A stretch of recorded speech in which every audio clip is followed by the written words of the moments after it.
உங்களை உண்மையாவே கேர் பண்ற மாதிரி சில பேர் உங்க கூடவே இருப்பாங்க. அவங்க உங்க மேல ரொம்ப அன்பா இருக்காங்கன்னு நீங்க முழுசா நம்புவீங்க. ஆனா இது எல்லாமே ஒரு நடிப்பா இருந்தா யோசிச்சு பாருங்க. டார்க் சைக்காலஜின்னு சொல்லப்படுற மனித மனதோட இருண்ட பக்கங்கள்ல நம்மளை எப்படி சிலர் ரொம்ப ஈஸியா தங்களுக்கு சாதகமா பயன்படுத்துறாங்கன்னு இன்னைக்கு நாம ஆழமா அலச போறோம். இது உங்களை விழிப்படைய செய்யும் ஒரு டார்க் அவேக்கனிங். ஒரு நிமிஷம் உங்க சொந்த வாழ்க்கைய கொஞ்சம் திரும்பி பாருங்க. உங்களுக்கு ரொம்ப நெருக்கமானவங்க நிஜமாவே உங்க மேல அக்கறையா இருக்காங்களா, இல்ல அப்படி நடிக்கிறாங்களான்னு எப்போதாவது ஃபீல் பண்ணிருக்கீங்களா? உங்களை யூஸ் பண்றவங்களுக்கு நீங்க வெறும் ஒரு கருவி மட்டும்தான். அவங்களுக்கு தேவையான விஷயங்கள் உங்ககிட்ட இருந்து கிடைச்ச அடுத்த நொடியே நீங்க அவங்களுக்கு இன்விசிபிள், கண்ணுக்கு தெரியாத ஒரு ஆளா மாறிடுவீங்க. உங்க வலியோ தேவையோ அவங்களுக்கு ஒரு பொருட்டாவே இருக்காது. சரி, இப்போ நாம இந்த விஷயத்துக்குள்ள ஆழமா போவோம். முதல் அறிகுறி, தேவைக்கு மட்டும் தேடுறது. பல்ஸ்கானா அப்புறம் சைக்காலஜி டுடே ஆய்வுகள் சொல்ற மாதிரி உங்களை ஒரு 24 ஹவர் ஏடிஎம் இல்லைன்னா ஒரு கன்வீனியன்ஸ் ஸ்டோர் மாதிரி தான் அவங்க ட்ரீட் பண்ணுவாங்க. அவங்க ரொம்ப சந்தோஷமா ஹாப்பியா இருக்கும்போது உங்களை நினைச்சு பார்க்கவே மாட்டாங்க. ஆனா அவங்களுக்கு ஒரு சின்ன பிரச்சனை இல்லை இமோஷனல் சப்போர்ட் தேவைப்பட்டா அந்த நிமிஷமே உங்களுக்கு அவசர அவசரமா கால் வரும். அவங்களோட இமோஷனல் குப்பைகளை கொட்டுற ஒரு இடமா மட்டும்தான் நீங்க இருப்பீங்க.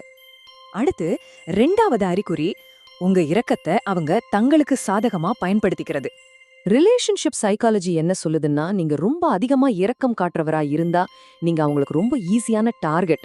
உங்களால எந்த ஒரு விஷயத்துக்கும் நோ சொல்ல முடியாதுன்னு ஒரு மேனிபுலேட்டருக்கு தெரிஞ்சிருச்சுன்னா அவ்வளவுதான், அதுதான் உங்க வீழ்ச்சியோட ஆரம்பம். அவங்க தொடர்ந்து உங்க எல்லைகளை மீறிக்கிட்டே இருப்பாங்க. உதவி செய்ய நீள்றவங்க கைகளை உங்களுக்கு எதிரான எமோஷனல் சங்கிலிகளா அவங்க மாத்திடுவாங்க. Psychologist doctor George K Simon இத பத்தி ரொம்ப தெளிவா சொல்றாரு. நீங்க ஒரு பொம்மலாட்ட பொம்மை மாதிரி இருக்கீங்க. உங்களை இயக்குற கயிறுகள் அவங்க கையில இருக்கு.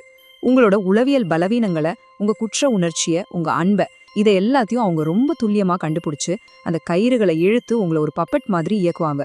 நீங்க தான் முடிவெடுக்கிறீங்க நீங்க நினைப்பீங்க, ஆனா உண்மையில அவங்க நினைச்சதுதான் நீங்க செஞ்சுக்கிட்டு இருப்பீங்க.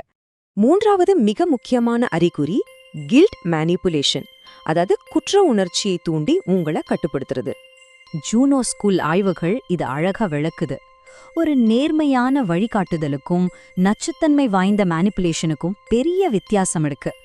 நேர்மையான வழிகாட்டுதல் இருவருக்கும் நல்லது, உங்க சுதந்திரத்தை அது மதிக்கும். ஆனா மேனிபுலேஷன் அப்படி கிடையாது, அது முற்றிலும் சுயநலமானது. இதுல மேனிபுலேட்டர் ஜெயிப்பாங்க, ஆனா அதற்கான முழு இமோஷனல் விலையையும் நீங்க கொடுக்க வேண்டியிருக்கும். உங்களை வீழ்த்தி அவங்க மேல ஏறுவாங்க. கில்ட் அப்புறம் கண்ட்ரோல்.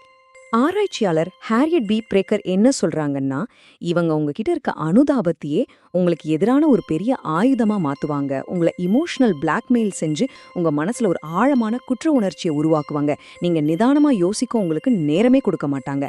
அந்த பதட்டமான சூழ்நிலையில அவங்களுக்கு சாதகமான முடிவுகளை உங்களை எடுக்க வைப்பாங்க. இப்ப 4வது அறிகுறிக்கு வருவோம். நீங்க விலகி போகும்போது மட்டும் உங்களுக்கு வர பதற்றம். நீங்க அவங்களுக்கு எப்பவுமே அவைலபிளா இருக்கும்போது உங்களை எப்படி ட்ரீட் பண்றாங்க, அதே நீங்க அவங்கள விட்டு கொஞ்சம் விலகி போக நினைக்கும் போது எப்படி ட்ரீட் பண்றாங்கன்னு யோசிச்சு பாருங்க. எழுத்தாளர் ஆல்பர்டோ கார்சியா இத அட்டாக் அண்ட் விக்டிம்ஹுட் சைக்கிள்னு சொல்றாரு. நீங்க கூடவே இருக்கும்போது உங்களை டோட்டலா இக்னோர் பண்ணுவாங்க. ஆனா நீங்க கொஞ்சம் பின்வாங்க ஆரம்பிச்சா உடனே உங்க மேல பயங்கரமா அக்கறை காட்டுற மாதிரி பதறுவாங்க. இல்லைன்னா அவங்க தான் பாதிக்கப்பட்டவங்க மாதிரி ஒரு நாடகத்தை ஆரம்பிப்பாங்க. இது மறுபடியும் உங்களை அந்த நச்சு வளையத்துக்குள்ள இழுக்கிற ஒரு தந்திரம். 5வது மற்றும் ரொம்ப முக்கியமான கடைசி அறிகுறி, உங்க எனர்ஜியை மொத்தமா உறிஞ்சிறது. பல்ஸ்கான கொடுக்குற இந்த வார்னிங் அறிகுறிகளை கொஞ்சம் கவனிச்சு பாருங்க. 1, எந்த பலனும் இல்லாம நீங்க தொடர்ந்து அவங்களுக்கு கொடுத்துக்கிட்டே இருக்கிறது. 2, உங்களோட முயற்சிகளை அவங்க ஒருபோதும் மதிக்காம இருக்கிறது. 3, பிசிக்கலாவும் சரி எமோஷனலாவும் சரி நீங்க டோட்டலா ட்ரெயின் ஆகி போறது. 4, உங்க வலிகளை அவங்க ரொம்ப சாதாரணமா ஒதுக்குறது. உங்க எமோஷனல் பெயின், உங்களோட அந்த சோர்வு, இதை பத்தி எல்லாம் உங்களுக்கு எந்த கவலையும் இல்லைங்கிறதா இங்க ரொம்ப ரொம்ப கசப்பான உண்மை. தி அவேக்கனிங். இவ்ளோ நேரம் அந்த இருளை பத்தி பேசணும். இப்போ உங்க எல்லைகளை வகுக்க வேண்டிய நேரம் இது. ஹெல்ப் கைட் சொல்ற இந்த உத்திகள் மூலமா இழந்த உங்க கண்ட்ரோலை எப்படி மறுபடியும் உங்க கைக்கு கொண்டு வர்றதுன்னு பாப்போம். அதுக்கு 3 ஸ்டெப்ஸ் இருக்கு.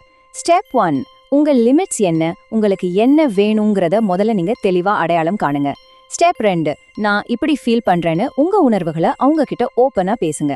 ஸ்டெப் 3, ஒருவேளை உங்க எல்லைகள் மீறப்பட்டால் அதற்கான விளைவுகள் என்னவா இருக்குன்னு கண்டிப்பா சொல்லுங்க. அதை செயல்படுத்தவும் செய்யுங்க. ஒருபோதும் பின்வாங்காதுங்க. உங்களை உண்மையாவே மதிக்கிறவங்க தங்களை உயிரோட வச்சுக்க உங்களோட சக்திய உறிஞ்ச மாட்டாங்க. இதை எப்பவுமே ஞாபகம் வச்சுக்கோங்க. உங்களை யூஸ் பண்றவங்கள அடையாளம் கண்டு அவங்கள விட்டு விலகுங்க.